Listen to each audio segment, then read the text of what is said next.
It's Thayer Thursday. Tom Thayer. 1985 Super Bowl champion and football analyst for the Chicago Bears. Compete to win the division, get into the playoffs. Former offensive lineman. Do they need to get better? Do they need to give up less sacks? Yes, of course. Tom Thayer. It's Thayer Thursday on Kap J Hood, ESPN Chicago. Good morning, Chicago, and welcome in to the Kap J Hood Morning Show on ESPN 1000. And we're streaming on the ESPN Chicago app with David Kaplan, Jonathan Hood with you. We got Kevin, we got Jay Moore, we got you right here on a Tom Thayer Thursday, and it's time to go to the hotline. That be the CarX Tire and Auto Hotline, Johnny. Rattle, rattle, thunder, clatter, boom, boom, boom.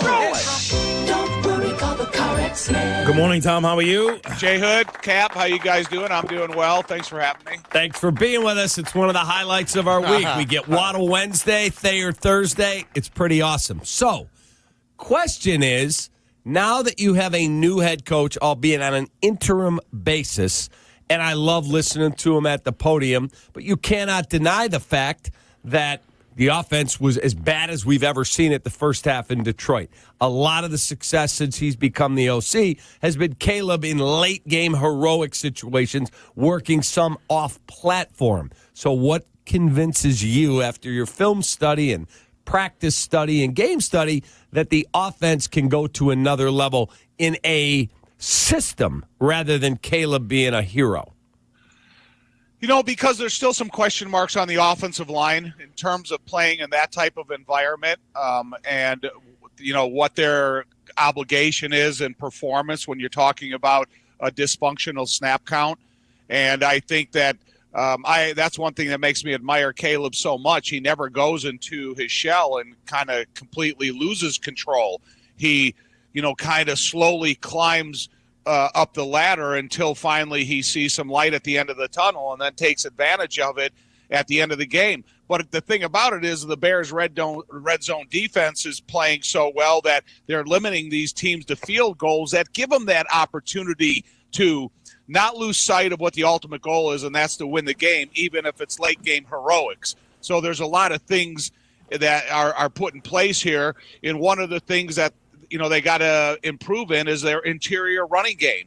They need to show that they have the ability to have a punishing running style as well as a athletic running style in those outside zone plays. See, but that's my big question to you, Tom. Like, why do you go away from it? Now, I'll take the Vikings game, for instance. The game is still in the balance, but yet we only ran the football 78 yards. I still think that has to be great to be able to help a young quarterback to run the football, to mix it up some. I just feel like exclusively passing the football is not great for a rookie quarterback, especially Caleb or anybody. I'm 100% with you, Jay Hood. I do not want to be one-dimensional, reliant on only Caleb Williams throwing the ball. If you're going to have any type of success in the future or any competitive success in the division, then you have to be able to run the ball. You have to be able to run the ball on third and short when they know you're running it, but then you have to have a series of bread and butter plays that you can go and run them against any defense at any time, against any front you're seeing without changes at the line of scrimmage.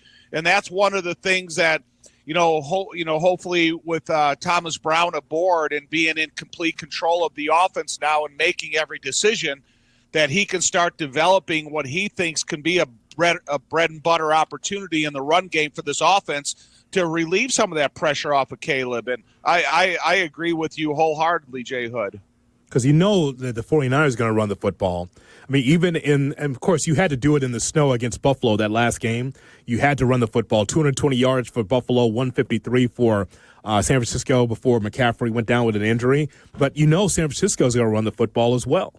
Yeah, they are. And they're going to have to be relying upon their offensive line because now they have two running backs on injured reserve, and they're going to have to go in kind of, does this stuff transfer from the practice field in Santa Clara to the game field in Santa Clara on Sunday?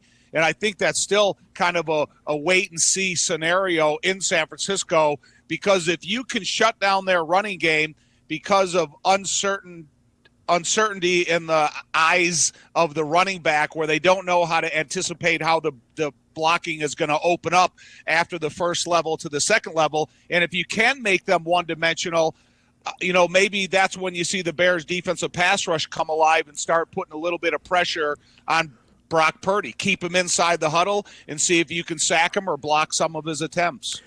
Cap, Tom, I'm really concerned about the Bears' defense. I really am, because I know that we spend so much time talking about number 18, talking about Caleb Williams and getting this offense going. The offense has looked good and well enough to win the last couple of games.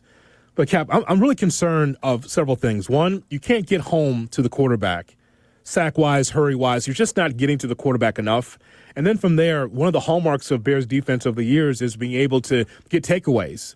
And we're just not getting enough of that either. So, how can you be an effective defense if you're not being able to get those two things, Yeah, and Tom, he makes a great point with Andrew Billings down. And by the way, congrats to him. He's the Walter Payton Man of the Year nominee for the Bears. With him down, is that a bigger problem than the lack of a sustained pass rush opposite Montez Sweat on the other edge? 100%. Because when you don't have a guy that's 6'3", 330 pounds in there that can limit success on first and second down, then you're never having the opponent's offense to do something exotic to try to beat 3rd and 4, 3rd and 3. You look at the average down and distance that they've been playing against since Andrew Billings has been out of the lineup. It falls into the formula of success on offense, because they're gaining yards on first down. Then they get to challenge on second down. Then they get a makeable third down. And then the pass rush doesn't have the access to the quarterback because they're not in a 3rd and 9, 3rd and 10 situation. They're in that short distance completion. And I don't know if, the fearsome foursome could get to the quarterback when they're constantly facing 3rd and 3 and less for a lot of the times. I just think that if you're, and I know, Cap, you bring up all the time about the Brisker injury. If you are a Brisker injury away from being an effective defense, then your defense wasn't very good in the secondary. No, but if it's Brisker and Billings, boy, that's your in-the-box, hard-hitting safety and your 3 technique in the middle, or your guy that's your run-stuffing defender. You take both those guys away, man, are you vulnerable. But Tom, you got Stevenson, you've got Gordon, you got Jalen Johnson. You have effective guys in that secondary that can help you. But how long can they cover, Tom? You can't ask him to cover for 5 seconds. Well, I will say this, that if we're looking at the stats at the end of the day and 3 of the 4 leading tacklers on that sheet are defensive backs or linebacker defensive backs, then you're not getting the production out of the defensive line that kind of adds to that tackle chart. And that's one of the first things I always look at the end of the game is who's the leading tacklers and what level are they from. And, Jaquan Brisker is, as Jeff says, really deployable. You can put him in a lot of different levels just like you can Kyler Gordon. I miss Jaquan Brisker a lot because I like him. He's a good football player, and I hope that he, whatever decision he comes to, it's the best for him. But when you look at the big picture of the defense, you're right, Cap. They still have deployable assets in the 3rd level, but now, we're going to have to see how Eric Washington, new defensive coordinator, who I think is a talented guy as well, how he sees his formula of play calling fitting in to one of the more complicated off-balance offenses that he's going to face in his first play calling duties in the regular season by a defensive coordinator, because that's what San Francisco does. It tries to get you out of position and off balance, and then they open up a crease or a seam, and then they take advantage of it, whether it's Kittle, the running back, or one of their receivers. So as everybody talks about the coaching search, and Mike Florio, Pro Football Talk yesterday, said there's a chance that Kyle Shanahan could be available for the Bears in a trade. I would absolutely, and I think I speak for Waddle and Hoodie, investigate that. I like Thomas Brown very much. I think he's really good at the podium. Guys on that team have told me, we like this dude a lot. The problem is, Tom, I cannot entrust a guy who has basically 1 year of failed offensive coordinator on his resume, Carolina. Now, that may not be his fault. He had a bad team around him. And I got one bite at the apple with what I think, and you said this, the most exciting quarterback prospect the Bears have had in their history. I have got to get somebody with a proven track record. You want to keep him as the OC? have at it. But I got to get a coach that I know knows how to develop quarterbacks. How do you respond to that? Well, if I brought in an offensive-minded head coach, then I think that offensive-minded head coach would want to take over every aspect of the offense. To me, I don't think that in the Bears' history they've had the luxury, because they've never fired a coach midstream, that you have the luxury of putting this Thomas Brown in a real serious audition to see if he's capable of, first of all, capturing the attention of the entire room, and you see a reflection in the way the defense plays. I think that the relationship that he's begun to develop with Caleb Williams is interesting enough for me to evaluate, and I ask Caleb some questions at the end of the season as well. But there are a lot of coaches, and Thomas Brown, you think of the head coach that he was working for, and it may look like a failure to him, but he's still working for an offensive head coach when he was in Carolina. So I'm still going to investigate Thomas Brown to the nth degree, but there's a lot of first-time hired head coaches, even when you look at our own division and you look at around the league, that have come in and had success to their organization. So I'm not making a final decision until I see the reflection and the attitude of the team with Thomas Brown being the leader. Tom, did you see the film for the Bills and 49ers, or did you watch it live? Both. What'd you think of the 49ers? What do they do well that the Bears should be concerned with? They have a really good tight end that gives them instant access to downfield opportunities from the line of scrimmage to screens to 10 yards downfield. He runs after he makes the catch with a lot of power. He's a good blocker at the line of scrimmage. He can kind of help the offensive tackle position if they have some injuries, or, a guy like Trent Williams, if he doesn't play this week. But again, it's about the misdirection of the offense. They're a fast twitch offense, and all you have to do to a defense is get them one step off balance, and it makes accessibility to the offensive line to have an easier setup block.